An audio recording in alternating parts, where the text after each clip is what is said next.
हमारे मन में गंदे विचार क्यों आते हैं? हम नहीं चाहते पर फिर भी हमारे मन में गंदे विचार आते रहते हैं। लेकिन क्यों?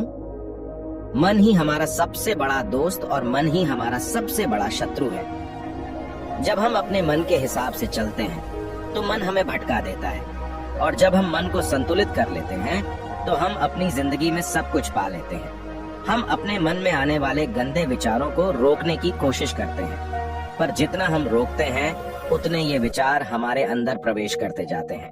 आप जिस चीज से जितना दूर भागोगे उतनी ही वह चीज आपके पास आएगी। इसीलिए उस चीज से भागो मत, बल्कि उस पर संतुलन कायम रखो। एक बार एक युवक गौतम बुद्ध के पास आया और गौतम बुद्ध से बोला, हे बुद्ध, मेरे मन में इतने गंदे विचार क्यों आते हैं? मैं नहीं चाहता कि मेरे मन में गंदे विचार आए, पर मेरे मन में हमेशा काम वासना के विचार चलते रहते हैं और मैं इनके बारे में सोच सोच कर बहुत परेशान हूँ।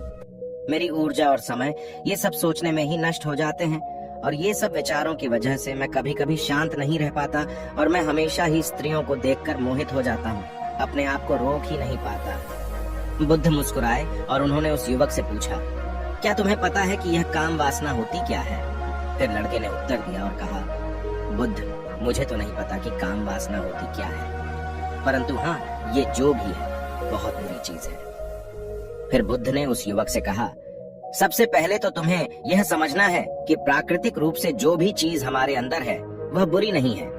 हमारे जीवन में उसकी कुछ न कुछ जरूरत होती है। वासना कोई बुरी बात नहीं है, यह हमारे मन की एक भावना है जो हमें किसी न किसी चीज की कमी का एहसास करवाती है, और फिर हम उस चीज को पाने के लिए उस चीज की ओर आकर्षित हो जाते हैं। जैसे अगर तुम्हारे पास धन की कमी है तो तुम में धन पाने की वासना उत्पन्न हो जाएगी। इसका मतलब यह नहीं कि वासना बुरी है, बल्कि यह तो हमारे मन के एक प्रकार की जरूरत का एहसास है, और जब यह जरूरत शारीरिक हो तो हम इसे काम वासना कह देते हैं। युवक ने गौतम बुद्ध को कहा, बुद्ध, मुझे काम वासना का मतलब तो समझ में आ गया, पर आप मुझे यह बताइए कि यह आती कहाँ से है और कैसे आती है? गौतम बुद्ध ने कहा, काम वासना कहीं से आती नहीं है, यह तो हमारे अंदर ही होती है, और इसका होना तो जरूरी भी है, तभी तो मानव जाति का विस्तार होगा। युवक ने कहा, जब यह हमारे अंदर ही है और जरूरी भी है तो फिर लोग इसे गलत क्यों बताते हैं? बुद्ध ने कहा, यही समस्या है। लोगों ने काम वासना को गलत तरीके से सोच लिया है, इसे छिपाने की और दबाने की कोशिश करते हैं। काम वासना गलत नहीं है, बल्कि काम वासना का गलत तरीके से प्रयोग करना गलत बात है। लोग जिसे पसंद करते हैं उसी के लिए जीने लग जाते हैं और उसके बारे में हमेशा सोचते रहते हैं, पर यह सब गलत है। बुद्ध ने युवक से कहा, क्या तुम्हें पता है कि जानवरों में भी काम वासना होती है? युवक ने उत्तर दिया, हाँ बुद्ध, जानवरों में भी काम वासना होती है, क्योंकि जानवर भी तो आखिर अपनी पीढ़ी को आगे बढ़ाएंगे। बुद्ध ने कहा, तो फिर हम जानवरों की काम वासना को क्यों गलत नहीं कहते? युवक ने कहा, मुझे नहीं पता महात्मा, आप ही मुझे बताइए। गौतम बुद्ध ने कहा, जानवर अपनी काम वासना का प्रयोग आनंद प्राप्ति के लिए नहीं करते, वह तो सिर्फ संतान उत्पन्न करने के लिए काम वासना का उपयोग करते हैं। जानवरों को प्रकृति ने इतनी समझ नहीं दी कि वह काम वासना को अपने सुख का आधार बना सके, जबकि मनुष्य अपनी समझ के बलबूते पर प्रकृति में पाई जाने वाली प्रत्येक वस्तु को अपने सुख के लिए अपने प्रयोग करता है। हम इंसानों ने ही काम वासना को अपने सुख का साधन बना लिया है, जबकि प्रकृति ने तो हमें अपने वंश को आगे बढ़ाने के लिए दिया था, लेकिन इंसानों ने इसे अपने जीवन का परम लक्ष्य बना रखा है, और इस तरह से काम वासना का बेलगाम हो जाना गलत है। युवक ने बुद्ध से पूछा, महात्मा जी, ये काम वासना हम पर हावी क्यों होती है? क्यों यह बेलगाम हो जाती है? तब गौतम बुद्ध ने कहा, सुनो, अब जो मैं तुम्हें बताऊंगा उसे तुम ध्यान पूर्वक सुनना। काम वासना का सारा खेल तुम्हें समझ आ जाएगा, तुम्हें तुम्हारे सारे सवालों का जवाब मिल जाएगा, बस तुम्हें ध्यान से सुनकर समझना है। फिर गौतम बुद्ध युवक को बताना शुरू करते हैं। एक बार की बात है, एक आश्रम में गुरु और उनके शिष्य रहते थे। शिष्य रोजाना आश्रम के बाहर स्थित गांव में भिक्षा लेने के लिए जाते थे। शिष्य जो गांव में भिक्षा लेने जाता था, उस रास्ते में एक नदी पड़ती थी जिससे वह रोज भिक्षा लेने जाता था। एक दिन उसने देखा कि एक लड़का पेड़ के पीछे छिपा है। उसने लड़के के पास जाकर पूछा, भाई, तुम इस पेड़ के पीछे छिपकर क्या देख रहे हो? लड़के ने कहा, अरे तुझे नहीं दिख रहा क्या कि मैं क्या देख रहा हूँ? तब शिष्य ने नदी की तरफ देखा तो वहां पर कुछ लड़कियां पानी भर रही थी। लड़कियां 15 साल की होंगी। तब शिष्य ने लड़के से कहा, अरे भाई, वहां पर तो लड़कियां पानी भर रही हैं, इसमें छिपकर देखने वाली क्या बात है? तब वो लड़का शिष्य की तरफ देखकर उससे कहता है, अरे पागल, तुम्हें दिखाई नहीं दे रहा क्या कि मैं क्या कर रहा हूँ? वह परियां कैसे नदी से पानी निकाल रही है। जरा उनकी अदाओं को देखो, उनके कोमल शरीर को देखो, उनकी पतली कमर मटके को उठाते समय कैसे बल खाती है, और उनके बाल उनकी कमर पर कैसे लहरा रहे हैं, मानो सुंदरता बिखरी पड़ी है। शिष्य फिर नदी की तरफ देखता है और इस बार वह देखता ही चला गया। अभी तक तो उसे कुछ भी नजर नहीं आ रहा था और वह बिल्कुल निर्भय था। उसे किसी बात का कोई डर नहीं था, लेकिन अब वह छुपने लगा और उन लड़कियों को देखने लगा जैसे उसने कोई अपराध कर दिया हो। और जब वो छुपकर उन लड़कियों को देख रहा था तभी वो अंदर से कांप गया और उसने कहा कि यह मैं क्या कर रहा हूँ? मैं जो भी कर रहा हूँ वह सही नहीं है, मुझे यहाँ से चले जाना चाहिए। और फिर वह जल्दी से वहां से चला जाता है। फिर वह आश्रम पहुंच जाता है। आश्रम जाकर वह अपने कार्यों में लग गया, लेकिन जो अभी वह देख कर आया था वही उसकी आंखों के सामने बार बार आ रहा था। उसके मन में वही दृश्य चल रहा था। उसका मन वही सब कुछ देखने के लिए ललचा रहा था। उसका किसी भी काम में मन नहीं लग रहा था। सुबह होते ही वह रोज भिक्षा के लिए आश्रम से जल्दी निकल जाता और नदी के पास वाले पेड़ के पास जाता जहां वह लड़का पहले से मौजूद रहता था। उसके साथ मिलकर लड़कियों को छुप कर देखता था। अब वह रोज ऐसा करने लग गया। उसका मन अब किसी भी काम में नहीं लगता था। वह हमेशा किसी न किसी प्रकार के विचारों में उलझा रहता था। वह आश्रम के कार्यों को भी ठीक ढंग से नहीं कर पा रहा था। न वह ठीक से सो पाता था और न ठीक से खाना खा पाता था। उसका मन बेचैन सा रहता था। उसका मन बार बार उन लड़कियों के सौंदर्य को देखने के लिए ललचाता था। जब गुरु भिक्षा देते तब भी उसका मन कहीं और विचारों में खोया रहता था। गुरु ने अपने शिष्य की इन हरकतों को देखा। तब एक दिन गुरु ने शिष्य को अपने पास बुलाया और कहा, आज से मैं भी तुम्हारे साथ भिक्षा मांगने चलूंगा। तुम और मैं साथ साथ भिक्षा मांगने चलेंगे। तभी शिष्य ने गुरु को मना करते हुए बोला, नहीं गुरुदेव, आप परेशान क्यों हो रहे हो? मैं अकेले ही ठीक से भिक्षा मांग सकता हूँ। गुरु ने शिष्य से कहा, ठीक है, तुम अकेले ही भिक्षा मांगने जाओ। इसके बाद शिष्य भिक्षा मांगने निकल गया। शिष्य के जाने के बाद गुरु भी आश्रम से निकल गए और शिष्य का पीछा करने लगे कि वह कहाँ जाता है, किससे मिलता है। यह सब देखने के लिए उसके पीछे पीछे चलने लगे। थोड़ी दूर जाने के बाद गुरु ने देखा कि उनका शिष्य एक लड़के के साथ एक पेड़ के पीछे अपराधी की तरह छिपा हुआ है और छिपकर कुछ देख रहा है। गुरु भी अपने शिष्य के पीछे जाकर खड़े हो गए, यह देखने के लिए कि आखिर उनका शिष्य क्या देख रहा है जिसके लिए वह पेड़ के पीछे अपराधियों की तरह छिपा पड़ा है। गुरु ने देखा कि उनका शिष्य पेड़ के पीछे छिपकर लड़कियों को देख रहा है जो नदी से पानी भर रही है। तभी गुरु ने शिष्य से कहा, क्या तुम लड़कियों से भी भिक्षा लोगे? गुरु की आवाज सुनकर शिष्य का मन घबराया और उसके पसीने छूटने लगे। वह थर थर कांप रहा था, जैसे किसी चोर को पकड़ते समय रंगे हाथों पकड़ लिया हो। उसकी हालत खराब हो गई। वह कुछ भी नहीं बोल पा रहा था। वह लड़का जो शिष्य के साथ था वहां से भाग गया, जिससे शिष्य और भी घबरा गया था। उसके मुंह से कुछ टूटे फूटे शब्द ही निकल रहे थे। वह अपने गुरु से भी नजर मिलाने का साहस नहीं कर पा रहा था। गुरु ने शिष्य की ओर देखा और कहा, मेरा शिष्य तो निर्भय है, उसे तो किसी भी चीज का डर नहीं है, लेकिन ये क्या, तुम तो डर के मारे कांप रहे हो। शिष्य ने गुरु से कहा, मुझे माफ कर दो, इसमें मेरा कोई दोष नहीं है। उस लड़के ने मुझे बहका दिया था, लेकिन मैं आपसे वादा करता हूँ कि आज के बाद मैं कभी दोबारा ऐसा नहीं करूंगा। मुझे माफ कर दो। गुरुदेव ने कहा कि कोई बात नहीं, पर इस बात का तुम ध्यान रखो कि हम जैसी संगति करते हैं वैसा ही फल हमें प्राप्त होता है। हम जैसे संगति करते हैं उनके विचार हमारे अंदर प्रवेश करते हैं। इसीलिए अच्छी संगति करो ताकि तुम्हारे अंदर अच्छे विचार प्रवेश करें।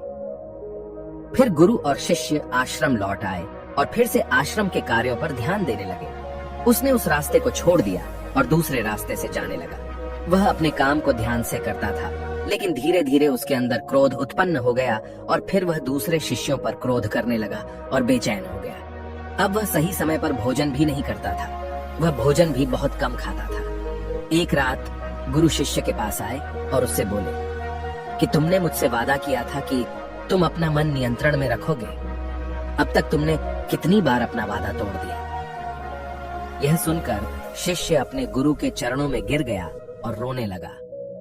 रोते रोते ही उसने गुरु से कहा कि गुरुदेव, मैं कई बार अपना वादा तोड़ चुका हूँ, फिर वादा कर लेता हूँ, लेकिन हर बार मैं वादा तोड़ देता हूँ। मेरा मन मेरे नियंत्रण में है ही नहीं। मैं बहुत कोशिश करता हूँ कि मैं अपने मन से सारे बुरे विचारों को निकाल दूं, लेकिन मैं चाह कर भी ऐसा नहीं कर पा रहा हूँ। फिर गुरु ने शिष्य को कहा, चलो मेरे साथ। गुरु शिष्य को आश्रम के बगीचे में लेकर गए और शिष्य से कहा, देखो यहाँ पर कुछ नालियां बनी हुई है जिससे नदी का पानी इन पौधों तक आ रहा है, और यह पानी निरंतर भाव से बह रहा है। क्या तुम इस पानी के बहाव को रोक सकते हो? शिष्य ने कहा, हाँ गुरुदेव, मैं इस बहाव को रोक सकता हूँ। फिर शिष्य ने मिट्टी उठाकर उस नाली के छोर पर डाल दी। वह पानी थोड़ी देर के लिए रुक गया और फिर थोड़ी देर बाद उस रेत के ऊपर से पानी आया। गुरु ने शिष्य से कहा, अरे ये क्या, ये पानी तो रुका ही नहीं। फिर से उसने कुछ कंकर पत्थर उठाकर उसे नाली में डाल दिए और फिर थोड़ी देर के लिए पानी रुक गया, लेकिन फिर थोड़ी देर बाद ही उन कंकर पत्थरों के ऊपर से पानी निकल आया। गुरु ने कहा, शिष्य ये क्या हुआ? पानी तो फिर से आ गया। तुम तो बोल रहे थे कि तुम इसे रोक दोगे। क्या हम किसी चीज को पूरी तरह से रोक सकते हैं? तब शिष्य ने कहा, कोई बात नहीं गुरुदेव, मैं इस पानी को तो रोक कर आपको दिखाऊंगा। फिर उसने एक बड़ा सा पत्थर लेकर आया और उसे नाली पर डाल दिया। पानी रुक गया। तब शिष्य ने गुरु से कहा, देखा गुरुदेव, मैंने कहा था ना कि पानी को मैं रोक दूंगा। मैंने पानी को रोक दिखाया। आपकी बात मैंने पूरी कर दी। गुरु मुस्कुराए और बोले, अच्छा जरा ध्यान से देखो, पानी रुक गया है क्या? वो तो पीछे की नाली तोड़कर बाहर आ गया और अगल बगल से बह रहा है। और ध्यान से देखो, इस पत्थर के आगे भी आ गया और यह पानी अपना रास्ता बदलकर फिर से आगे की तरफ बह जाएगा। फिर थोड़ी देर बाद ऐसा ही हुआ। फिर गुरु ने शिष्य को समझाया, तुम्हारे साथ भी तो ऐसा ही चल रहा है। तुम बार बार प्रयास कर रहे हो, बड़े से बड़ा प्रयास कर रहे हो, पर हर बार तुम्हारा प्रयास टूट रहा है और यह हमेशा टूटता ही रहेगा। यह पत्थर तुम्हारा प्रयास है और यह पानी तुम्हारे विचार। तुम कितना भी बड़ा पत्थर रख लो, लेकिन पानी तो अपना रास्ता बना ही लेगा। ये देखकर शिष्य ने पूछा, हे गुरुदेव, क्या कोई तरीका नहीं है जिससे मैं गंदे विचारों से बाहर निकल सकूं? गुरु ने कहा, एक तरीका है। यह पानी जिस नदी से आ रहा है, तुम वहां से इस पानी का रास्ता ही बदल सकते हो। गुरु शिष्य को एक नदी के पास ले गए जहां से उस बगीचे में पानी आ रहा था। गुरु ने शिष्य से कहा, वो पानी इसी नदी से जा रहा है। अगर हम यहीं से उसका रास्ता बंद कर दें जहां से पानी बगीचे में जा रहा है, तो क्या हम पानी को रोक नहीं सकते? शिष्य ने कहा, हाँ गुरुदेव, अवश्य ऐसा हो सकता है। मैं इस पानी को यहीं से बंद कर देता हूँ, तब आगे की नाली में पानी जाएगा ही नहीं और फिर बगीचे में पानी ही नहीं जाएगा। फिर गुरु ने कहा, शिष्य अगर पानी बगीचे में नहीं जाएगा तो पेड़ पौधों को पानी कहाँ से मिलेगा? उन पेड़ पौधों को तो पानी की आवश्यकता है। फिर शिष्य ने विचार किया और कहा, मेरे मन में तो ये बात आई ही नहीं, इस पानी का बगीचे में जाना जरूरी भी है। गुरु ने कहा, और उन पेड़ पौधों में कुछ ऐसे हैं जिनको रोज पानी की आवश्यकता है, वो तो मुरझाकर मर ही जाएंगे। पानी तो हमें खोलना ही होगा। शिष्य ने गुरु की बात सुनकर पानी का रास्ता खोल दिया। तब गुरु ने पूछा, अगर हम इस नदी के पूरे पानी को बगीचे की तरफ मोड़ दें तो क्या होगा? शिष्य ने उत्तर दिया, गुरुदेव, वहां पर जितने भी पेड़ पौधे हैं वो सब गलकर नष्ट हो जाएंगे और वहां पर कुछ नहीं बचेगा। गुरु मुस्कुराए और बोले, तुम इस बात को समझो, हमें किसी भी चीज को रोकना नहीं है, बस हमेशा संतुलन बनाए रखना है। कम पानी से भी पौधे नष्ट होते हैं और ज्यादा पानी से भी पौधे नष्ट होते हैं। हमारा जीवन संतुलन से ही चलता है। गुरु ने शिष्य से कहा, अगर मैं तुम्हें कुछ कहूं कि तुम आम के बारे में मत सोचो, तो तुम्हारे मन में सबसे पहले किसका चित्र आएगा? शिष्य ने बोला, गुरुदेव, मेरे मन में तो पहला चित्र आम का ही आएगा। गुरु ने कहा, जब हम गंदे विचारों को जबरदस्ती रोकने का प्रयास करते हैं तो वे और भी मजबूती से हमारे अंदर प्रवेश करते हैं। इसीलिए हमें उन्हें कभी भी दबाने की कोशिश नहीं करनी चाहिए। फिर गुरु ने शिष्य को कहा, हमारे गंदे विचार बुरे लोगों की संगति करने की वजह से भी आते हैं। कभी कभी कामुकता हमारे अंदर होती नहीं है, लेकिन कुछ अश्लील लोगों के साथ रहने की वजह से ये हमारे अंदर हावी हो जाती है। फिर शिष्य ने कहा, गुरुदेव, आप सही कह रहे हैं, मैं अपने मार्ग से भटक गया था। फिर वह शिष्य उस रात बहुत ही चैन की नींद सोया। सुबह अपने कार्यों को पूरे मन से किया और फिर सुबह वह भिक्षा लेने के लिए उसी रास्ते से गया जहां वह लड़का आज भी पेड़ के पीछे छुपकर उन लड़कियों को देख रहा था। वह शिष्य उसे नदी पर गया जहां वह लड़कियां पानी भर रही थीं।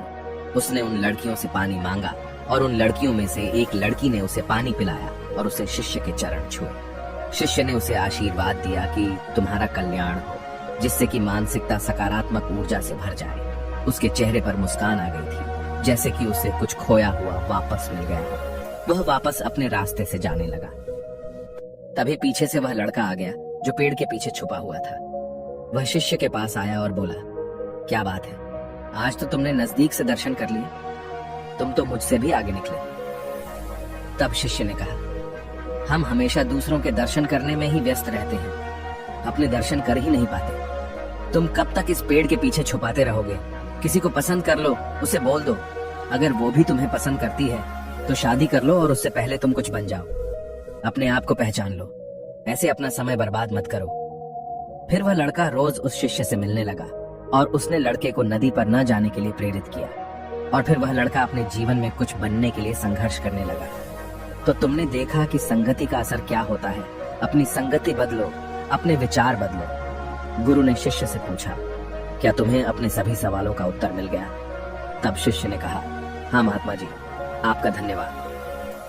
तब गुरु ने शिष्य से कहा कि जब तुम्हारे मन में गंदे विचार आए तब तुम अपने आप को दोषी मत मानो। यह शरीर है और यह सब इसने हजारों वर्षों से सीखा है। एक केवल तुम्हारे सोच लेने से या शपथ लेने से ये टूटने वाला है नहीं, लेकिन तुम्हारे पास वो शक्ति है, वो ऊर्जा है जिसका तुम्हें संतुलन उपयोग करना है। तुम एक जीवित ऊर्जा हो जो कुछ भी अनुभव करने के लिए स्वतंत्र है। इसीलिए तुम अपने आप को पहचानो। इस कहानी से हमें यह सीख मिलती है कि हमारे विचारों का महत्व कितना अधिक होता है। हमारे विचार ही हमारे भविष्य की दिशा को निर्धारित करते हैं। हमें सकारात्मक विचारों को अपने मन में पूरी शक्ति के साथ अपनाना चाहिए ताकि हम सही दिशा में आगे बढ़ सकें।